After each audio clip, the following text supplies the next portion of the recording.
Does salt really cause high blood pressure? You've probably heard this your whole life. Salt causes high blood pressure.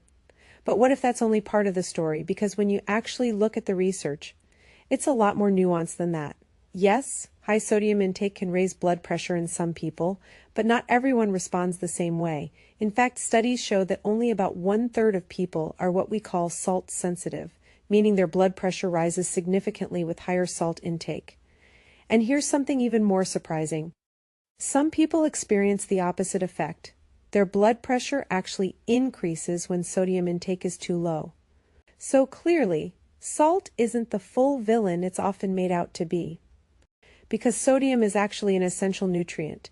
Your body literally depends on it to survive. It helps regulate fluid balance, supports nerve signaling, allows your muscles, including your heart, to contract properly.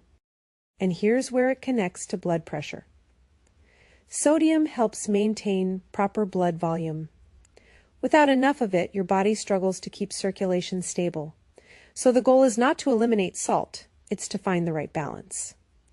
Now, where things go wrong is not usually the salt shaker, it's the ultra-processed foods. Because most of the sodium people consume comes from packaged foods, not from adding a pinch of natural salt to whole meals. And these foods don't just contain sodium, they often come with refined sugars, unhealthy fats, and low nutrient density, all of which contribute to inflammation, metabolic dysfunction, and yes, higher blood pressure. There's also growing discussion in the research around a J-shaped curve, meaning both very high sodium intake and very low intake may be associated with increased health risks. In other words, too much isn't good, but too little might not be ideal either. So, what actually matters? Instead of fearing salt, focus on context. Are you eating whole, nutrient-dense foods? Are you getting enough potassium from foods like leafy greens, avocados, and vegetables, which helps balance sodium levels? Because blood pressure is influenced by far more than just salt. Things like stress, insulin resistance, lack of movement, and overall diet quality play a major role. So here's the truth. Salt alone is not the root cause of high blood pressure.